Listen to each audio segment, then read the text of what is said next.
Salam, selamat pagi saudara-saudara sekalian. Kita mau mendengarkan renungan pagi hari ini, tapi sebelum kita mendengarkan renungan, kita bernyanyi dari Kidung Jemaat nomor 416, Tersembunyi Ujung Jalan.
Kita berdoa.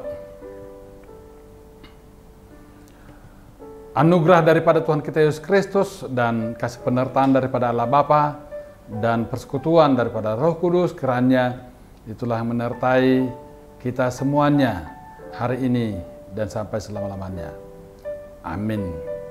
Bapak Ibu, saudara-saudara sekalian yang dikasihi Tuhan kita Yesus Kristus, renungan kita pada pagi hari ini dari Kejadian 18 ayat 19.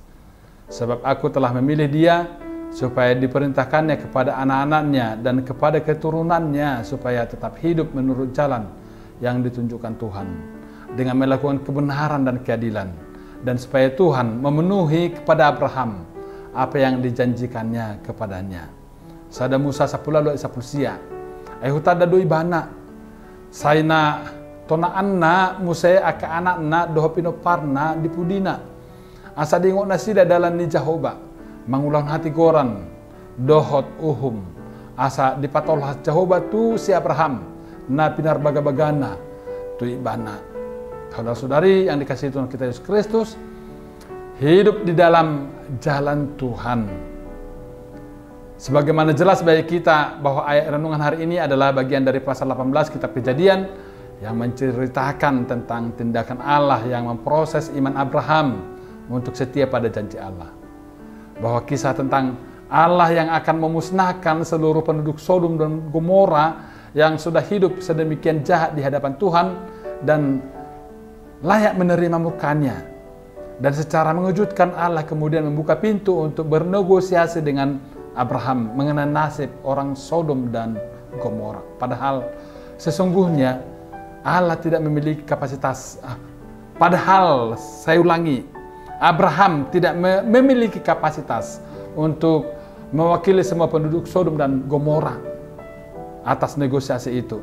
Tindakan Allah ini dapat kita pahami bukan untuk mengajar Abraham agar menjadi penguasa yang berhak memutuskan nasib penduduk Sodom dan Gomora, tetapi sebagai suatu proses latihan yang Allah berikan untuk melihat kompetensi Abraham sebagai bapa atau wakil umat pilihan Allah.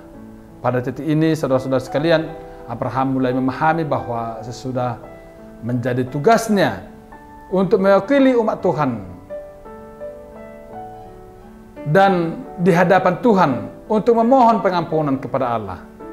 Oleh karena itu, angka 50, 45, 30, 40, 20, dan terakhir menjadi 10 orang percaya yang menjadi titik negosiasi Abraham dengan Allah.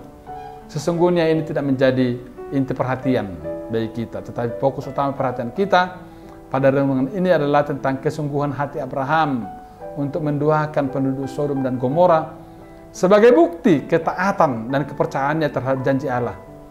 Meskipun hasilnya tidak memuaskan, tetapi Tuhan tetap puas karena melalui peristiwa Sodom dan Gomora, Abraham dapat bertumbuh, berkembang, dan semakin siap melayani Allah.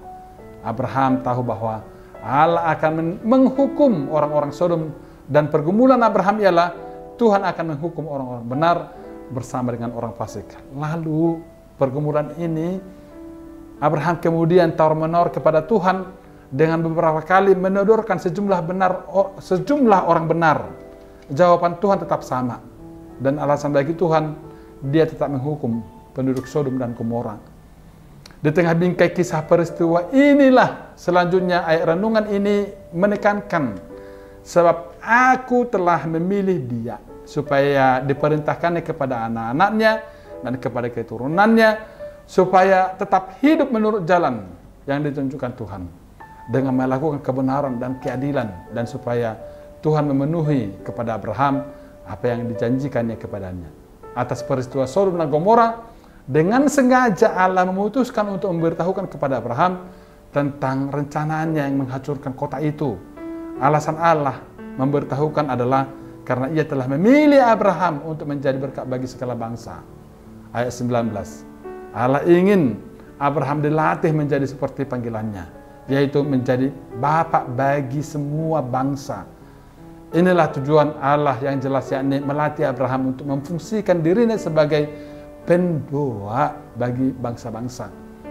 Setelah peristiwa Sodom dan Gomora berlalu, untuk pertama kalinya Allah menyebut Abraham sebagai nabi, karena Abraham telah terlatih untuk menjadi pendoa, tidak hanya bagi keluarga dan anak-anaknya, tetapi juga bagi semua bangsa.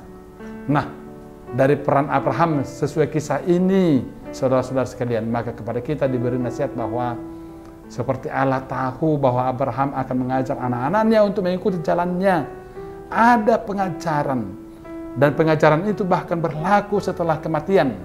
Inilah yang jelas nampak dalam diri Abraham.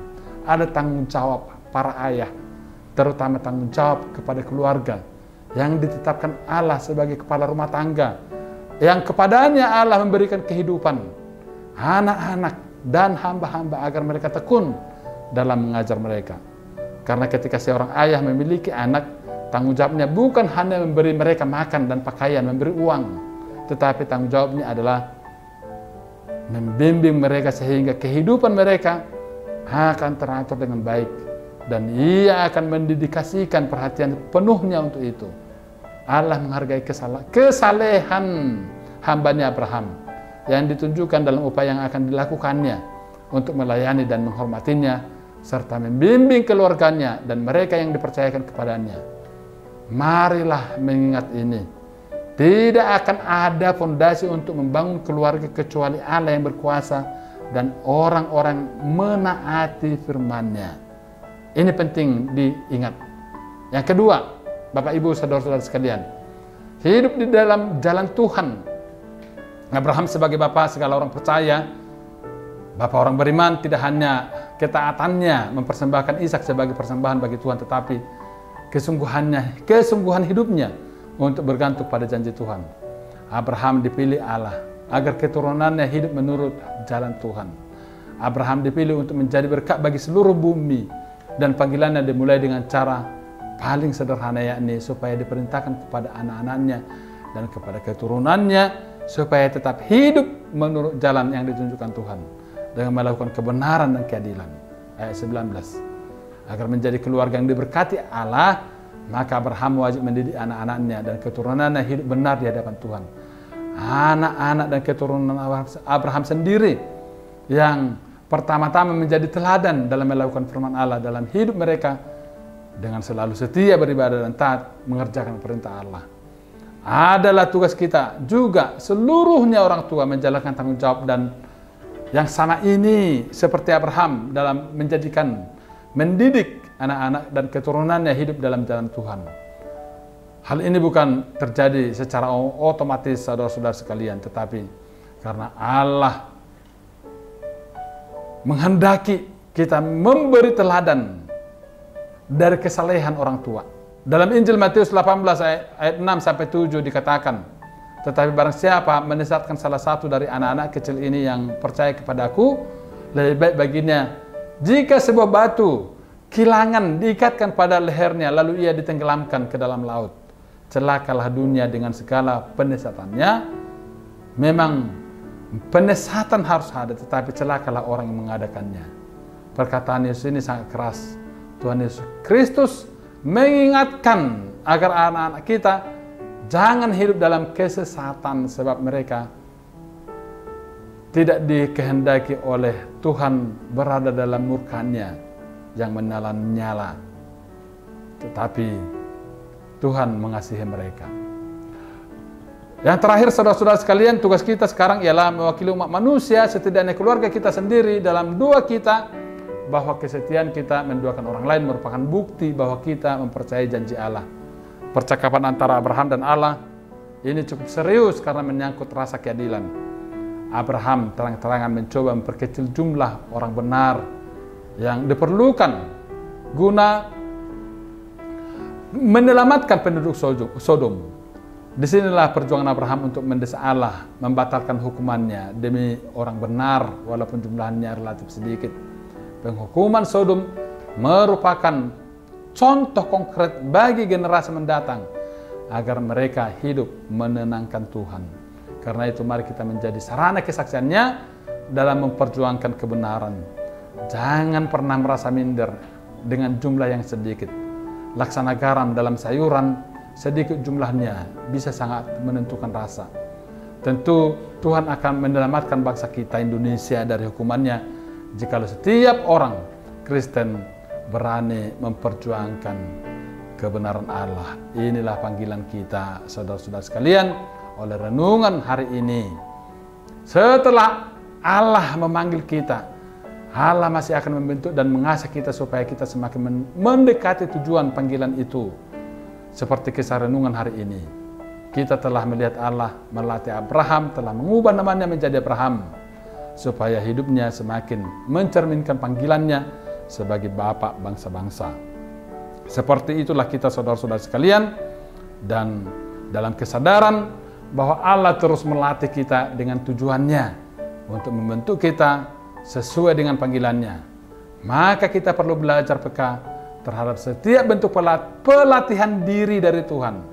Jangan sia-siakan setiap kesempatan yang diberikan Tuhan dengan menaati kehendak. Akhirnya, karena kita menjadi orang tua yang bertanggung jawab dalam menjaga jalan Tuhan dan mendidik anak-anak kita hidup dalam Tuhan dengan selalu berdoa bagi mereka, membimbing mereka kepada firman Tuhan, mengajari mereka dalam pengampunan dan perdamaian, dan mendorong mereka menjadi sahabat-sahabat Tuhan Yesus Kristus yang setia. Tuhan memberkati kita. Amin. Kita berdoa. Bapa dalam surga, kami sudah mendengarkan renungan pagi hari ini.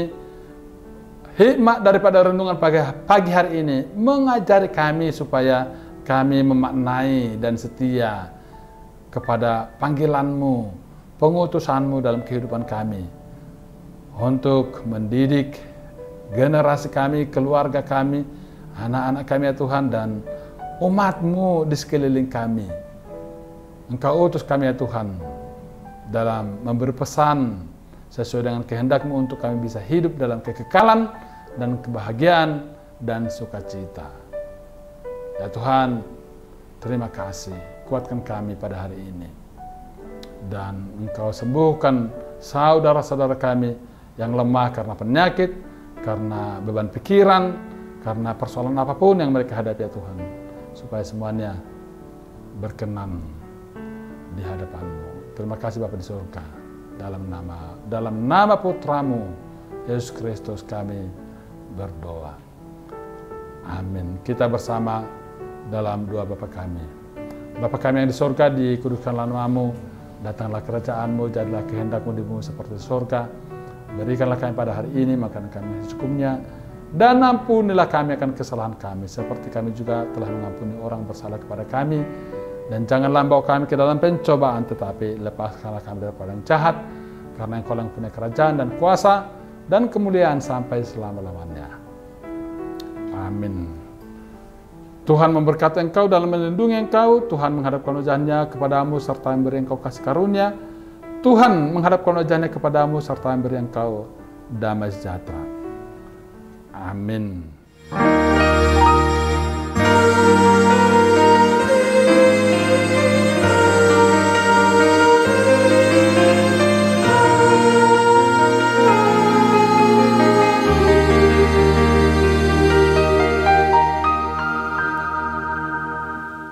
Demikian saudara-saudara sekalian, renungan kita pagi hari ini. Tetaplah semangat dan selalulah bertekun dalam doa.